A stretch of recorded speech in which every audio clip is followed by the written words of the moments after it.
Oke, jadi mari kita coba bahas lagi mengenai serialnya dari Kaiju Number 8. Dan kali ini tuh sendiri masih mengenai isi dari episode keempat pada musim keduanya. Spoiler ya, tentu aja video kali ini tuh sendiri bakalan jadi video spoiler. Jadi jika kalian itu tidak keberatan, yuk mari kita coba lanjutkan. Nah, jadi setelah Kafka berhasil menghancurkan tubuh dari Kaiju Number 9, pada episode keempat nantinya kita akan melihat bagaimana Kaiju terkuat ini akan bangkit kembali. Ya, meski telah dihajar habis-habisan sama Kaiju Kafka, Kaiju Number 9 ternyata masih bisa bertahan.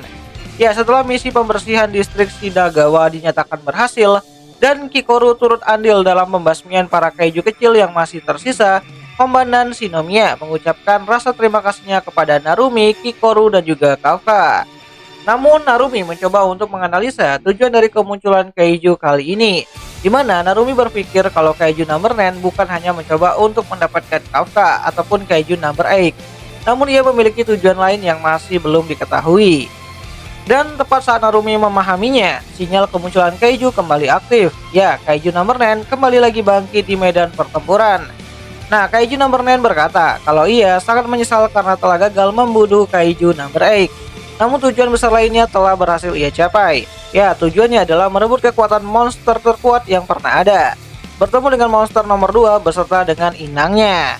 Ya, pernyataan itu membuat semua prajurit merasa terkejut, diikuti dengan kemunculan Kaiju Number 9 yang muncul di belakang tubuh Komandan Isao Shinomiya.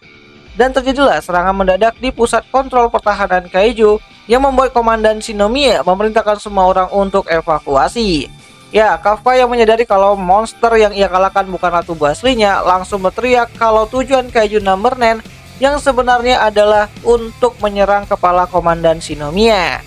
Dan di sini, di tengah kekacauan, Komandan Shinomiya meminta semua orang untuk melakukan evakuasi yang dipimpin oleh Komandan Itami. Sedangkan Komandan Shinomiya sendiri yang akan menghadapi Kaiju Number 9 yang ada di hadapannya. Dan dengan senjata Kaiju nomor 2, pertarungan antara Kaiju Number 9 dan Komandan Shinomiya pun akhirnya terjadi. Di mana awalnya Kaiju Number 9 tidak menyangka kalau cloningannya yang bernama Gamma dan Beta bisa dikalahkan dengan cepat. Namun saat semua klon bergabung ke tubuh inti, Kaiju Number 9 menjadi lebih kuat dari yang ia duga. Dan satu serangan telaknya mampu membuat Komandan Isao terpental ke ujung dinding.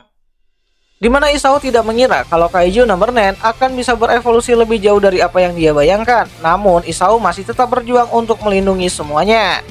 Di mana Isao dengan tekad kuatnya berkata kalau aku akan menghabisimu di sini sekarang juga, sambil menatap sosok dari Kaiju Number 9.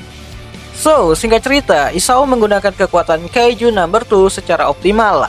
Ya, awalnya hal itu cukup memberikan pukulan telak kepada Kaiju Number 9, yang dimana di sini Isao dibantu oleh Kurusu, dimana Kurusu yang masih bersih tegas ya untuk membantu mengaktifkan baju tempur dari Komandan Isao, akhirnya tetap berada di balik medan pertempuran. Dimana dengan sokongan teknologi penuh, Komandan Isao kembali menyerang Kaiju Number 9, namun semua terasa tidak berarti.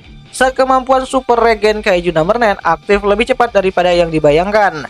Dan setelah mengumpulkan tekad dengan mengingat mendiang istrinya dulu, Komandan Isao berkata kalau ia akan bertarung sekuat tenaga seperti istrinya yang bertarung menghadapi Kaiju Number 6 di masa lalu.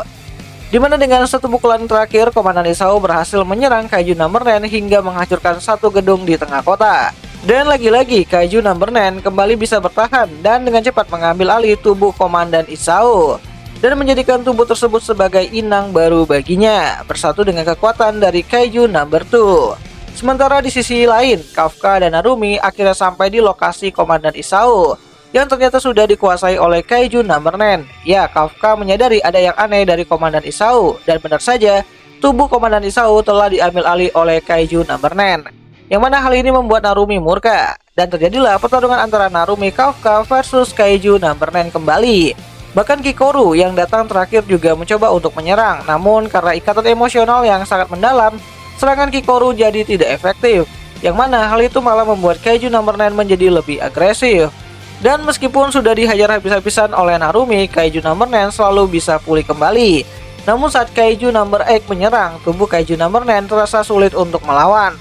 Ya, ada sedikit kesadaran Isao yang masih tersadar ya di dalam tubuhnya Kaiju Number 9, yang membuat Kaiju Number 9 sedikit kewalahan dan berniat untuk mundur sejenak. Dan setelah memancing Narumi dan juga Kafka dengan serangan telak ke arah Kikoru, Kaiju Number 9 akhirnya kabur dengan membuat sayap di pundaknya dan menghilang dari medan pertempuran. Ya, hal ini menjadi pukulan telak ya bagi para pembasmi kaiju yang ada di Jepang, di mana mereka baru saja kehilangan sosok pemimpin dan juga prajurit terkuat mereka, ya meskipun legasinya nanti itu sendiri bakalan diteruskan kepada Narumi. Namun tetap saja bagi Narumi ini adalah pukulan yang cukup telak. Bahkan setelah Kaiju Number 9 menghilang, Narumi bertekad untuk menjadikan Kikoru sebagai prajurit terkuat kedua setelahnya. Sedangkan Kafka sendiri, ia mengutuk tindakan Kaiju Number 9 dengan berkata, "Jangan mengatakan bahwa aksiku selanjutnya adalah menciptakan era kejayaan para kaiju dengan wajah Komandan Shinomiya Isao, dasar brengsek." Dan setelah 2 hari setelah kejadian tersebut, Komandan Isao akhirnya dinyatakan gugur dalam perang. Semua divisi berduka, dan Kikoru menyadari kekurangannya. Kikoru hanya bisa berkata kalau ia cukup lemah, ia terlambat datang, dan ia tidak memiliki kekuatan untuk melawan, sambil menangis di bekas meja kerja ayahnya. Ya, hal ini akan sangat menarik untuk kita lihat pada cerita selanjutnya dari anime Kaiju Number 8 itu sendiri pada musim keduanya. Dimana semua hal itu harusnya bisa kita lihat lagi ya pada episode keempat dari animenya Kaiju Number 8 untuk season keduanya. Dimana untuk episode keempat pada musim keduanya nanti bakal kembali hadir nanti pada hari Sabtu malam minggu, tepatnya itu pada tanggal 9 Agustus 2025. Nontonnya di mana? Ya tentu aja nontonnya itu di aplikasi Beastation lah gitu kan. Tempat nonton anime kesayangan kita semua. Walaupun ya rada-rada premium sih gitu. Dan di akhir kata itu aja lah dulu mengenai video singkat kali ini. Dan jika ada yang salah aku minta maaf. Dan sampai jumpa di pembahasan anime yang lainnya. Jenny.